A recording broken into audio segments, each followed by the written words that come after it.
እግዚአብሔር ከመያለቱ እርገተ ቅዱሳን በስመ አብ ወወልድ ወመንፈስ ቅዱስ አሐዱ አምላክ አሜን። ክቡር አባታችን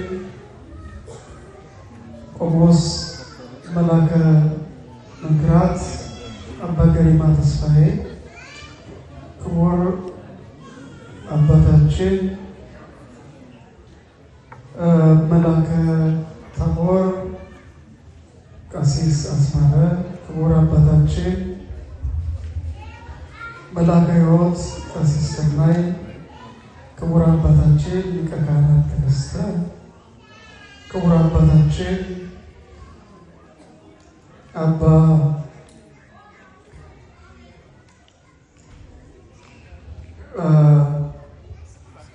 ሊቀ ትጉሃን አሰፋ፣ ክቡራን ዲያቆናት፣ በዚህ ቅዱስ ስፍራ በዚህ ማለዳ መንፈስ ቅዱስ የሰበሰባችሁ ክርስቶሳውያን በክርስቶስ ፍጹም ሰላም እላችኋለሁ።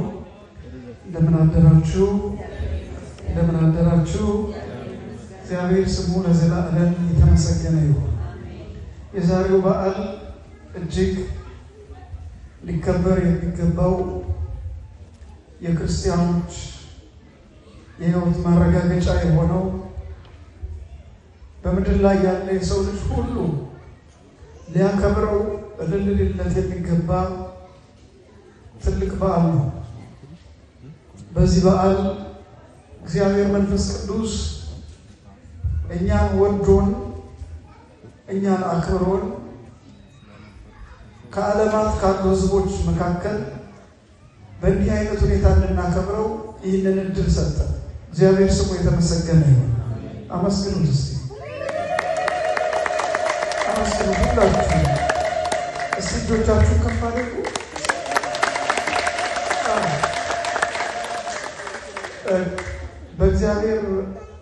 ለእግዚአብሔር በእጅ ምስጋና ይቀርባልና ምስጋና ጭብጨባ መልልታ በቦታው መስዋዕት ነው ያለ ቦታው ሲሆን እንጂ። ስለዚህ የዛሬው በዓል ከምን ተነስተን እንዴት መጨረስ በእውነቱ ለኛ ለዚህ ሰዓት የምትበቃንን ያክል አንስተን እንነጋገራለን። መንፈስ ቅዱስ እኔ ቆሜ እንድማር እናንተ ደግሞ ቁጭ ብላችሁ እንድትማሩ በጋራ እንዲያስተምረን ቅዱስ ፈቃዱ ይሆንልን። ጌታችን ኢየሱስ ክርስቶስ እንደምታውቁት መከራ፣ እንግልት፣ ስቃይ ከተቀበለ በኋላ መስቀል ላይ ተሰቅሏል። ከመስቀል በኋላ ወደ መቃብር ወርዷል። 3 መዓልት 3 ሌሊት በመቃብር አድሯል። ከመቃብር ከሞት በኋላ መቃብርን ድል ነስቶ የሁላችን ጌታ ኢየሱስ ክርስቶስ ተነስቷል።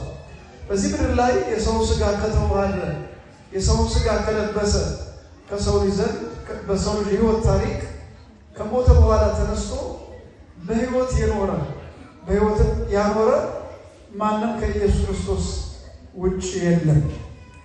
ብዙ የሃይማኖት መስራቾች፣ ብዙ የሃይማኖት መሪዎች፣ ብዙ ትልልቅ ሰዎች፣ ብዙ በዚህ ምድር ላይ ሰውን ግራ ያጋቡ ብዙ ሰዎች በእምነት ደረጃም ተስተካክለው ሊታመኑ የሚታመኑ በቢሊዮን የሚቆጠር ሰው የሚከተላቸው ብዙ ሰዎች፣ ብዙ የሃይማኖት መስራቾች ሙተዋል። በሕይወታቸውም ሲኖሩ በብዙ ነውርና ነቀፋ ውስጥ የኖሩ ናቸው። ሰውን ያስለቀሱ፣ የገደሉ፣ ያጋደሉ ናቸው።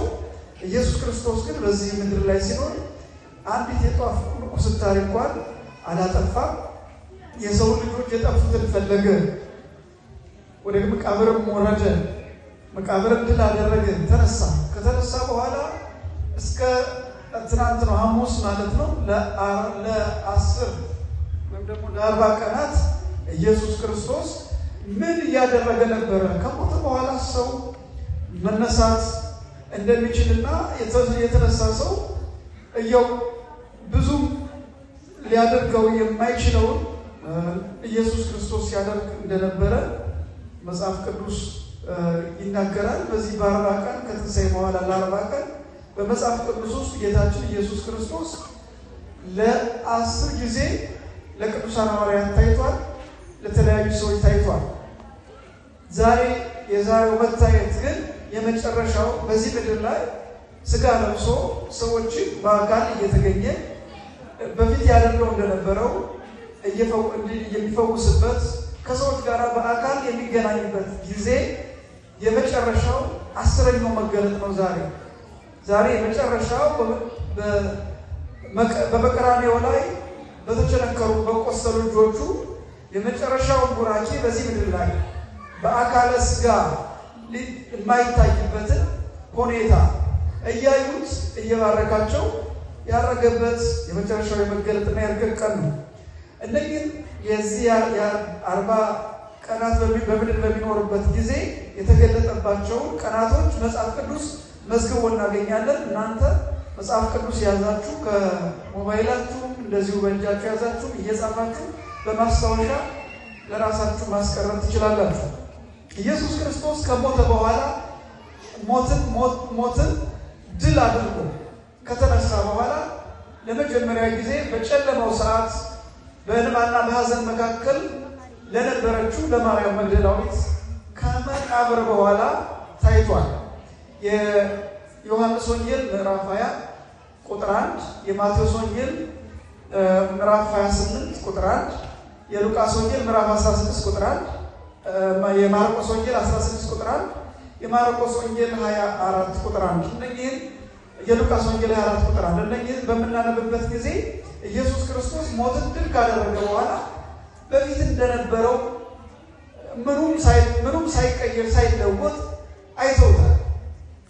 በሁለተኛው ደግሞ እንደዚሁ ለሶስት ሴቶች ታይቷል። እነዚህ ሶስት ሴቶች ከገሊላ መንደር የተነሱ ናቸው። ኢየሱስ ክርስቶስ አምላክ እንደሆነ አዳኝ እንደሆነ ሕይወት እንደሆነ የተራበ እንደሚያበላ የተጠማ እንደሚያጠጣ ለተገፉ እንደሚቆም በዚህ ምድር ላይ እውነተኛ አምላክ እውነተኛ በዛ ባይናቸው አይተውት የማያውቁት መሆኑን ስላረጋገጡ እነዚህ ሶስት እናቶች ከሰፈራቸው ገሊላ ከሚባለው ሰፈር ተነስተው እስከ በመስቀል ላይ ሲሰቀል የሱ የሆኑት ሁሉ እናንተ እናውቃችኋለን እየተባሉ ሲገፉ ያራቁ እናቶች ናቸው። እናቶች በክርስትና በክርስቶስ በኩል በእግዚአብሔር በኩል ያላችሁ ጸጋና ጽናት በእውነቱ ታላቅ ነው። ዛሬ በተለያዩ አብያተ ክርስቲያናት የእናቶች ጥንካሬ ነው ቤተክርስቲያንን እንደ ካስማ ይዟት ያለ እናቶች ወንድሞች እና እነዚህ ሶስት ሴቶች በነበረው ችግር ራሳቸውን ሳያሸማቅቁ ሳያሳቅቁ ከክርስቶስ ጋር አብረው ስለነበሩ ለሁለተኛ ጊዜ ትንሣኤውን ያሳየ ለእነዚህ ሶስት ሴቶች ነው። ይህንን መጽሐፍ ቅዱስ መዝግቦት እናገኛለን። የሉቃስ ወንጌል ምዕራፍ 16 ከቁጥር 1 ጀምሮ ስትመለከቱት በማለዳ ከገሊላ ጀምሮ ይከተሉት ለነበሩት ለሶስት ሴቶች ታየ ይላል። እዚህ ላይ ወንዶች የሉም። ወንዶች የት ነው ስንል ወንዶች ርቀው ሄደዋል። በእምነትም ሆነ ባመኑበት ነገር እናቶች ጠንካሮች ናቸው፣ ሴቶች ጠንካሮች ናቸው። እነሱ በፍጹም የአይሁድን ዱላ ምንም አንፈሩ። በዛው አካባቢ ሆነው ይጠባበቁ እንዴት ግብር ሊፈጸም ይችላል እያሉ ይጸልዩ ያዝኑ ስለነበር መጀመሪያ ለማርያም መግደላዊት ማርያም ለመሆኑ ማናት ብለን ያለ እንደሆነ በዚህ ምድር ላይ የነበሩ ኃጢአቶችን በሕይወቷ ያስተናገደች በዘመኗ መከራዋን ያየች ሰይጣን ብዙ ያሰቃያት ወደ 7 አይነት የአጋንንት ጠባይ ተሸክማ ተሰቃይ የነበረች ሴት ናት። ከዚህ ሁሉ የገላገላት ከዚህ ሁሉ ነፃ ያደረጋት ሕይወት ያገኘች ኢየሱስ ክርስቶስ ሕይወት የሆነላት ናት። ወገኖቻችን ዛሬም ሰይጣን የሚያሰቃየው ምን አለ? በተለያየ ነገር ብዙ ሰው እያሰቃየ ነው። በዘረኝነት እያሰቃየ ነው። በዝሙት እያሰቃየን ነው። በገንዘብ ፍቅር እያሰቃየን ነው። ራስን በመውደድ እያሰቃየን ነው። ስለዚህ ከዚህ ሁሉ ስቃይ ነፃ ለመውጣት በክርስቶስ ቃል መጠመቅ ያስፈልጋል። በክርስቶስ ማመንና ገድል አበጅቶ መተው ይጠበቅብናልና ያው ውለታ ስላለች ማርያም መግደላዊት ጨለማውን ሳፍራ እንድትከተል ያደረጋት ይህ ነው። ጨለማ ብዙ ስላለው ማለት ነው። ወገኖች ዛሬ እኛ ተመካክሮልን እንኳን ክርስቶስን ለማምለክ እየፈራ ለመናገር የሚፈራ እንደውም ሌሎች እየቀሙ ሲናገሩት አይ አብዝቶ እዚህ አካባቢ ስሙ ይነሳል አላነሳም እንዲህ አይነት መሸማቀቅ ይሄ የሰይጣን ጎል ነው። ስሙን እንዳንጠራ እግዚኦ ይትቀደስ ስምከ በላዕሌነ ጌታዊ ስም በላያችን ላይ ይቀደስ ነው ብለው ስም ኃይል ነው። ሰይጣን የሚሸሸው ስሙ ሲጠራ ነው። ስለዚህ ሁሉ ጊዜ ስሙ መጥራት ያስፈልጋል። እናቶቻችን ላይ ትምህርት ቤት ናቸው። በየትኛውም ዓለም ውስጥ በኢትዮጵያ ያሉ ክርስቲያን ጧት ኪዳኑ ያለው እናቶቻችን ወዴትኛው ቦታ ሲሉ ስሙን ይጠሩታል። በስመ አብ ወወልድ ወመንፈስ ቅዱስ ብለው ሳይጠሩ አይጀምሩም። እና ለእናቶች ሁለተኛ ጊዜ ለሶስት ሴቶች ተገልጧል። አራተኛው ለኬፋ ወይም ለጴጥሮስ ታይቷል። ጴጥሮስ በስተሽምግልና የተከተለው እንዲሁ ምን ሆናለሁ ከዚህ በኋላ አብሬ ከኖርኳቸው ሰዎች ጋር ተለይቼ እንዴት ሆናለሁ ሳይሳቀቅ እምነት መለየት ነው። እምነት በሌላ ቦታ ተጽፎ እንደምናገኘው ከተለየ በኋላ ቅዱስ ጴጥሮስ የክርስቶስ የሆኑት ሁሉ ያመኑትን ከዚህ ጠማማ ትውልድ ራሳችሁን ለዩ ብሎ ያስተምራል። አሁን የፊታችን የጰራቅሊጦስ መንፈስ ቅዱስ ሲቀበል የእግዚአብሔር የሆኑትን ከጠማማ ትውልድ ለሚለየው ለቅዱስ ለጴጥሮስ ወይም ለኬፋ ታይቷል። አንደኛ ቆሮንቶስ ምዕራፍ 15 ቁጥር 1 ገብታችሁ ስትመለከቱ መጽሐፍ ቅዱስ ያስረዳናል ማለት ነው። ሶስተኛ በምሽት ሰዓት ከክርስቶስ ጋር አብረው የነበሩ ደቀ መዛሙርቱ ተስፋ ቆርጠው በቃ ከዚህ በኋላ ተሰቀለ፣ ምን ተስፋ አለን? ወዴትስ እንጠጋለን? ማንስ አለን? ብለው ሁሉ በመጨረሻው ሰዓት ወደ ተወለደበት ሀገሩ የመሄድ ተፈጥሯዊ ነገር ነው። ምክንያቱም መጠጊያ ከጠፋ ወደዚያው አካባቢ ነው የሚገኝ። ጥለውት የወጡትን ቤት ምንም ነገር የላቸውም። ወደ አካባቢያቸው ሄዱ። ወደ ነበሯቸው ዘመዶቹ ቤተሰቦቻቸው አቆራጦ ሊሆን ይችላል። ተጥለው ሲሄዱ ኢየሱስ ክርስቶስ አብሯቸው ከመንገደኞቹ ጋር አብሮ ኤማውስ በምትባለው ስፍራ አብሯቸው ይራመድ ነበር። ሲሄድ ስለ መስቀሉ ይነጋገራል። ምንድነው የምትሉት ሲላቸው እና አንተ ለኢየሩሳሌም እንግዳ ነህ፣ ኢየሩሳሌምን ቤዣል ያልን ነው ያድናል ያልነው በግፍ ከተሰቀለ 3 ቀን አልሆነው እንዴት አንተ እንግዳ ነው ያለ ለራሱ ነው የሚነግሩት። ኢየሱስ ክርስቶስ እዚህ ላይ የምንረዳው እኛ ስንርቀው አድርጎ የሚጠብቀን፣ እኛ ጥለን ስንሄድ አድርጎ የሚከተለን፣ እኛ ስንመለስ አድርጎ ከኛ ጋር እንዴት እንደሚሄድ ነው የሚያሳየው። መሽቷል። አብረው እየተነጋገሩ ሄዱ። በመጨረሻ የክርስቶስን ቃል የሰማ ሰው ክፉ አይደለም። አልፎ የሚሄድ መስሏቸው ስለነበር መሸ። ከዛ መሲህ ወተቆልቆለ መሽቷል፣ ሰዓቱም ዝቅ ብሏል፣ ፀሐዩም ልጭ ሊጠልቅ ነው፣ እኛ ጋር አይደል ብለው ግዳል። እሺ ብሎ ከነሱ ጋር ገባ። እሱ እነሱ ፍለጋ ነው የሄደው። ማይድ ቀረበ፣ ማይዳቸው ባረከ።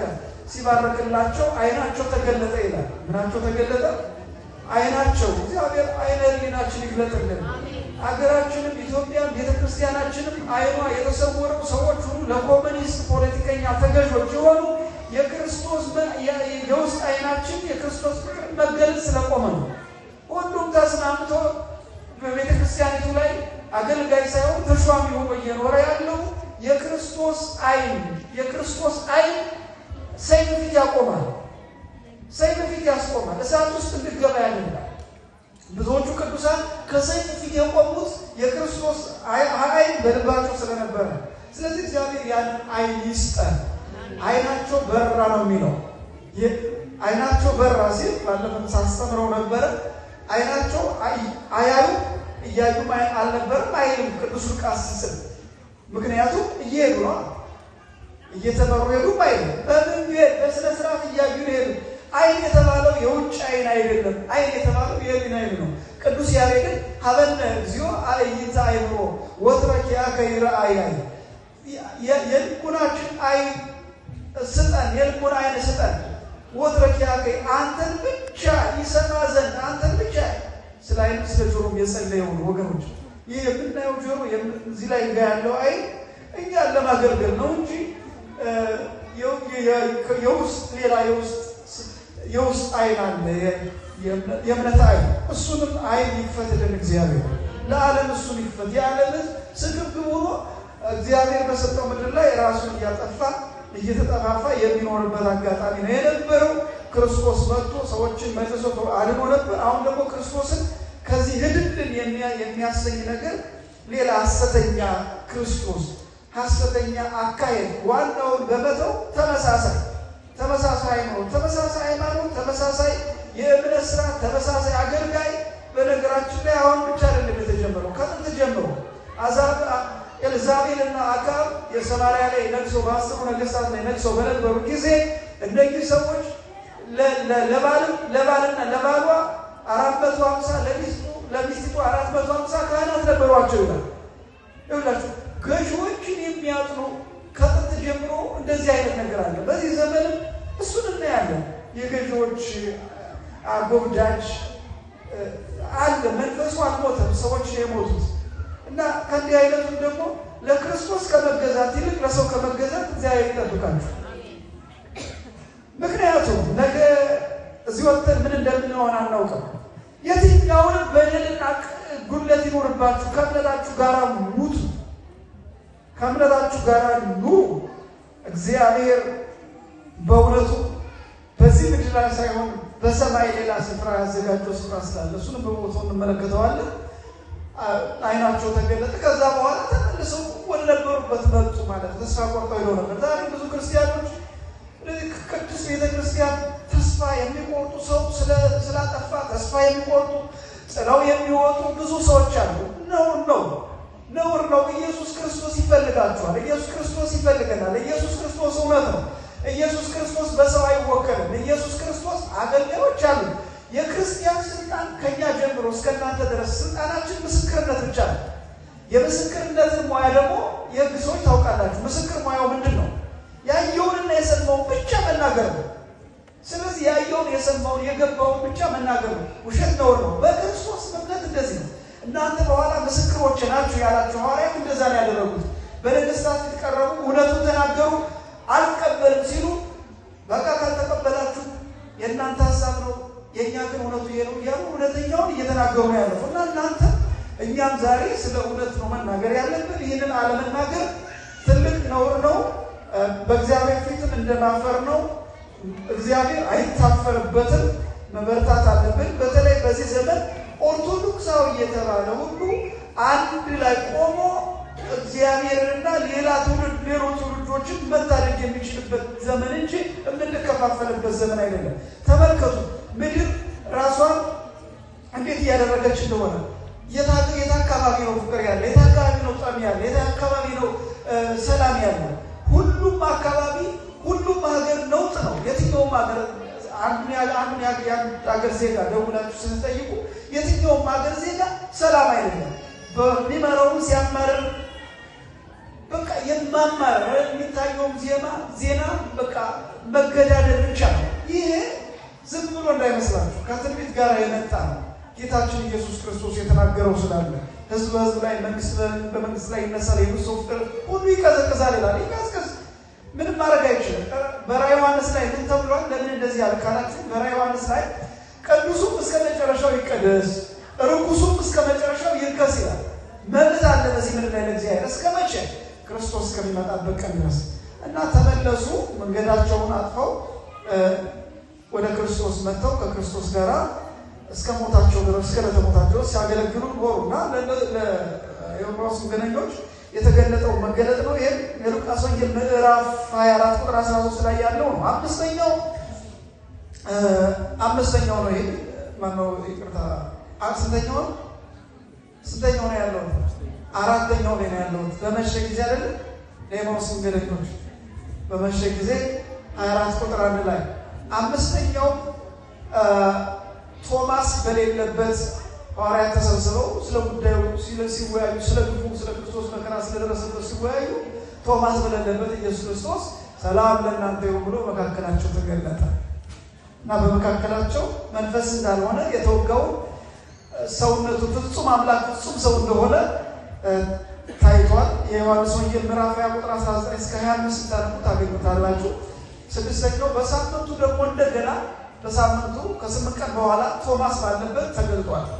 ይህንንም መጽሐፍ ቅዱሳችሁን አውጥታችሁ እንድታነቡት እግዚአብሔር ስም አሳስባችኋለሁ። ዮሐንስ ወንጌል ምዕራፍ 20 ቁጥር 26 ላይ ስታነቡት ታገኙታላችሁ። በቶማስ አላምንም ብሎ ስለነበረ እንዴት እንደዚህ ሊሆን ይችላል ብሎ ተጠራጥሮ ስለነበረ ኢየሱስ ክርስቶስ ለአንድ ሰው ይመጣል። ለቶማስ መጣና ና ቶማስ ጎኔን ዳሰዋል፣ የተወጋውን ጎኔን ነው፣ በጦር ተወግቷል፣ የተቸነከረውን እጄን ነው፣ በቅንዋት ተቸንክሯል። ስለዚህ ቶማስ አየ። ካየ በኋላ ምን አለ? እግዚእየ ወአምላኬ፣ ጌታዬና አምላኬ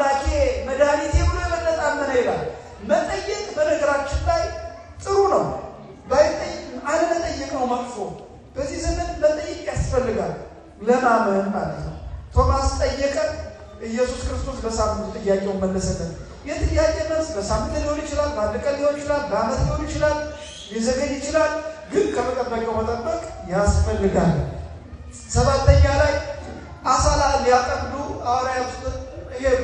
የሄዱበት ዋና ምክንያት ክርስቶስ ከነሱ ተለይቷል። እንደምታዩት መከራው ሰፊ ነው፣ ስቃዩ ጭካኔያቸው ሰፊ ነው። አጥንቱ እስኪታይ ድረስ ነው ስጋው ላይ እስኪያልቅ የገረፉት እና ከዛ በኋላ ደቀ መዛሙርቱ አደኗቸው። የእሱ ተከታይ በኋላ ደግሞ ሊያስተምሩ የሚችሉ ሲያድኗቸው አንድ ቤት ተሰብስበው አንድ ቤት ቆልፈው ቁጭ አሉ። ቶማስ ባለበት በሌለበት የተገለጠበት ቤት ማለት ነው። በኋላ ረሃቡ እየበዛ ሲመጣ ወደ ገበያ እንዳይወጡ እንዳይገዙ አዋጁ ክፉ ስለነበረ በኋላ ጴጥሮስ ምን አለ? ይሄ ነገር ረሃብ በዛ፣ አሳ ለማጥመድ እንሄዳልና አሳ ሊያጠምዱ ሄዱ። ሌሊቱ በሙሉ ሲለፉ አደሩ፣ ነገር ግን አልያዙም ይላል። አንዳንዴ ኢየሱስ ክርስቶስ ያዘዛቸው ስፍራ ነበር ቆዩ ብሎ ያላቸውን ስለረሱ በከንቱ ለፉ፣ ደከሙ። ብርዱ ቅዝቃዜው አሰቃያቸው፣ አልያዙም። ግን ኢየሱስ ክርስቶስ አይጨክንም። ድካማቸውን አይቶ ወደ እነሱ መጣ። ከዛ ወደ እነሱ ሲመጣ ቅዱስ ዮሐንስ ጌታ እኮ ነው አለ። ያውቀዋል። ጌታ እኮ ነው ማለት ያስፈልጋል። የሆነ ነገር ሲሆን ጌታችን ነው፣ ጌታችን ነው፣ ጌታ እኮ ነው፣ ጌታ ኢየሱስ ክርስቶስ ነው ያወቁትን መናገር ያስፈልጋል። በክርስትና ለምን አስደናቂ ቤተክርስቲያን ያለች መጽሐፍ ቅዱስን በተተረጉ ቅዳሴው ልብ ብላችሁ ከሰማችሁ አስደናቂ። ከዛ በኋላ ወደ እነሱ ቀረበና ከቶ ይበላላችኋል። እነሱ ባባቸውን እየለፉ ረዋቸው ጥያቄ አስገረመ። መጨረሻ ብላው ሌሊቱ ሙሉ ለፋ ምንም አልያዝንም አለ። ኢየሱስ ክርስቶስ በሉ መረቡን በቀኝ በኩል ጣሉት። በቀኝ በኩል ተጣለ። እግዚአብሔር ቃል ነው። እንደ ጴጥሮስ ብቻቸውን በነበሩ ሰዓት ልክ እንደ ድብብቆሽ አሳው ሁሉ ከነሱ ይሸሽ ነበር። እግዚአብሔር ከሌለ በረከትም እንደዚህ ነው የሚሸሽ ወገኖች። ለክርስቶስ ምን ነፍቀው ክርስቶስን ማንታዘዝ ከሆነ እንደዚህ ነው በረከታችን ከእጃችን የሚሸሽ። ስራው ከእጃችን ይሸሻል፣ ገንዘቡ ከእጃችን ይሸሻል። ከድካም ብቻ እንሆናለን፣ ልፋት ብቻ እንሆናለን። ለምን? የእግዚአብሔር ቃል የለበትማ። አስራት በኩራቱን የማናወጣለን ደመወዝ ከንቱ ልፋት ነው፣ ከንቱ ድካም ነው፣ ከንቱ ስቃይ ነው። አስራት በኩራቱን ማውጣት ቤቱ እንዲባል ይሄ ሁሉ ህዝብ እያለ ከሱ ቤት እኛ እንቀጥላለን። እንደ ኢትዮጵያ ኦርቶዶክስ ተዋሕዶ ቤተክርስቲያን እኛ እኮ አለን በሚል አስራት በኩራቱን ማውጣት፣ ቤቱን መስራት፣ መባረክ፣ ተደብቆ መኖር አያልፍልህም። ኦርቶዶክሳዊን በግልጥ ነው የምናገረው። አታገኝም። ትደክማለህ፣ አይቃናልህም። ሌሊቱ ሙሉ ተሰቃየን፣ ደከምናል። አዎ ክርስቶስ ከሌለበት ደመወዝ ካልተባረከ አስራት በኩራት የእሱ ነው ብለህ ካልሰጠህ ትደክማለህ። ተሰብስበህ ቤተሰብ በሙሉ ይለፋል። ብልጭ ምን ነገር የለም። ለምን? በረከት አልተባረከማ።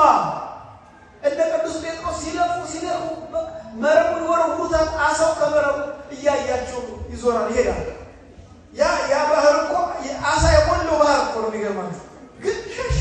ለምን? እግዚአብሔር ቆዩ ብሏቸው ስለነበረ ከእግዚአብሔር ቃል ወጣ ብለው ስለሄዱ። ወጣ ስላችሁ በጣም ወጣ ይላል። አልጠበቁትም። ለፍተው መጨረሻ ላይ አባት ለልጁ ብሎ አባታችን አምላካችን መድኃኒዓለም ክርስቶስ ሄደና በቀኝ በኩል ጣውታራት በቀኝ በኩል ደቂቃ አልጨረሰም። 350 አሳ በላይ ትልልቅ ሊጎትቱት አቃታቸው ነው የሚለው። አያችሁ፣ እግዚአብሔር አብሮ ሲኖር ልንጎትተው ማንችለው በረከት ይሰጠናል ማለት ነው። ስለዚህ ሰባተኛው እሱ ነው። ስምንተኛው ለ500 ሰዎች ተገልጿል። ይሄም አንደኛ ቆሮንቶስ 15:6 ላይ የሚገኝ ነው። ዘጠነኛው ለያዕቆብ ተገልጧል። ይሄ አንደኛ ቆሮንቶስ ቁጥር 7 ላይ የሚገኝ ነው። ምዕራፍ 1 ነው። ቁጥሩ ሁሉን አለሙት። 10ኛውና የመጨረሻው በቢታንያ የተገለጠውና የዛሬው መገለጥ የዛሬው መባረክ ነው። የሉቃስ ወንጌል ምዕራፍ 24 ላይ ያለው ማለት ነው። በአንዱ ምዕራፍ ውስጥ ታሪኩ ተደጋግሟል። መያዝ ያለባችሁ መገለጡን ማረጋገጡን መያዝ ያለባችሁና ክርስቶስ ከሞት በኋላ ለ40 ቀን ምን እያደረገ እንደነበረ እንዴት እንደሆነ መጽሐፍ ቅዱስ 10 ጊዜ ተገልጦ እንደታየ ዘግቦ አስቀምጦልናል። በዛሬው ዕለት የመጨረሻው ደብረ ዘይት ያደረገው ለምንድን ነው ደብረ ዘይት ያደረገው ስንል ምስጢር አለ። ደብረ ዘይት መጀመሪያው ሲመጣ ሲኖርም በደብረ ዘይት ነው ሲያስተምሩ ነው የሚያድረው በደብረ ዘይት ነው የነበረው። ትንቢተ ዘካርያስ ምዕራፍ 14 ላይ ገና ያልተፈጸመ ትንቢት አለ። እግዚአብሔር በደብረ ጽዮን ተራራ ላይ ይቆማል፣ ተራራዎቹ ለሁለት ይከፈላል ይላል። ደብረ ጽዮን መጥቶ ያስተማረበት ተራራ ነው ቢታንያ ማለት ነው። ሲያርግም ያረገበት ተራራ ነው። ድጋሜ የሚመጣበት ተራራ ነው ተራራ ቢታንያ ላይ ሰበሰባቸው ደቀ መዛሙርቱን እያዩት ልክ እየባረካቸው ከነሱ ደመና ሰወራቸው ይላል። ደመና ሰወረ ካይናቸው ደመና ሰወረ። ምክንያቱም ይሁን ይወር ያለው በሌላ ደግሞ ኢየሱስ ክርስቶስ በነቢያት ተነግሮ የነበረው ትንቢት በሙሉ ለመፈጸም ነው። አርግ እግዚአብሔር በይባቤ በልልታሪ ጻረደ ይላል። መላእክት ዙሪያውን ሆነው ማንም ሊያስቀረው አልቻለም። ያ ደካማ የመሰለው ኢየሱስ ክርስቶስ የሰዎችን ድካም ለመሸከም ነው። እኔ እሸከምላችኋለሁ ያለው አምላክ ማለት ነው። ኢየሱስ ክርስቶስ በአብ አድርጓል። ሁሉ ወደ ሰማይ ተሳበ እንዳለው በኢየሱስ ክርስቶስ የሚያምን ሕዝብ ሁሉ በአራቱ ማዕዘን ያለ ሕዝብ በሰማይ በእግዚአብሔር ዘንድ ሊኖር ስልጣን አለው። ከእርገት በኋላ ኢየሱስ ክርስቶስ የመስቀሉ ሥራ እውን ሆነ። ዕብራውያን ምዕራፍ 9 ላይ ስትመለከቱ ይህንን ትመለከታላችሁ። ሞቱ፣ ስቃዩ፣ መስቀሉ ሁሉ ትርጉም አገኘ ሲያርግ ማለት ነው። በስልጣን ተቀመጠ። ከእርገት በኋላ የመንፈስ ቅዱስን ጸጋ ይልካል። እንደገና የቤተ ክርስቲያን ምስራች ሆነ። ኤፌሶን ምዕራፍ 19 ላይ ቦታ ያዘጋጃል። የሐዋርያት ሥራ ምዕራፍ 14 ላይ ጠላቶቹ ሁሉ እስኪጠፉ ድረስ ይጠብቃል። ከትንሣኤ በኋላ አሁን ኢየሱስ ክርስቶስ ጠላቶቹ ሁሉ እስኪጠፉ ድረስ ይጠብቃል። ከዚህ በኋላ የሚመጣው ያመኑትን ለማክበር ያላመኑትን ደግሞ ዕዳ ለመክፈል ነው። በአመኑት በአባቶቻችን እግር ስር ምንችለውን ሰርተን በርትተን በክርስቶስ ሳናፍር ጸንተን በምንችለው ሁሉ እያደረግን ሲመጣ መንግስቱን ወራሾች እንድንሆን አምላካችን እግዚአብሔር ይርዳን። በዚህ ምድር ላይ ብዙ ያው ጦርነት አለ። እግዚአብሔር ያሸንፋል፣ አለ እግዚአብሔር ያሸንፋል፣ አለ እግዚአብሔር ያሸንፋል፣ አለ እግዚአብሔር ያሸንፋል። የመንፈስና የሥጋ ጦርነትም እንደዛው ነው። መሸናነፍ አለ፣ መውደቅ አለ፣ መነሳት አለ። ነገር ግን ትንሣኤው ላይ ማጠንከር በጣም ያስፈልጋል። በዚህ ምድር ላይ የሚታይ ብቻ ሳይሆን በሰማይ ላይ የምንወርሰው ስፍራ አለ። ያ ስፍራ ለእያንዳንዳቸው የተዘጋጀ ስፍራ ነው። እሱ ስፍራ ለመውሰድ እዚህ ምድር ላይ ያሉ ነገሮችን መፈጸም ያስፈልግብናል። የመጀመሪያው ፍቅር ነው። እርስ በርስ ተፈቃቅሮ መኖር፣ ከፍቅር በኋላ ስራ ነው። እነዚህ ሁሉ የእምነት ያከናውኑታል። መጀመሪያ እናደርግ የሚገባው በኢየሱስ ክርስቶስ ማመን ነው። ከዛ በኋላ ኢየሱስ ክርስቶስ ያደረገውን መተግበር ነው። ስትተገብሩ ስራዎች በሙሉ ይመጣሉ። ፍቅር ነው፣ ተፋቅረን እንድንኖር ይረዳናል። ርኅሩህ ነው፣ ለሌሎች እንድንራራ ይረዳናል። ቸር ነው፣ ሌሎች ቸርነት እንድናደርግ ይረዳናል። ጠባቂ ቅርባይ ነው፣ ሌሎችን ከክፉ ነገር እንዳይገቡ እንድንጠብቅ ይረዳናል። ስለዛሬው በዓል ይህንን ብዬ ብጨርስ የተሻለ ይሆናል። አለያ ሰፊ ስለሆነ ብዙ ሰዓት ተወስድባችሁ ይችላል። ክርስቶስ በትንሣኤው ሁላችንም ይዞን ወደ ሰማይ አርጓል።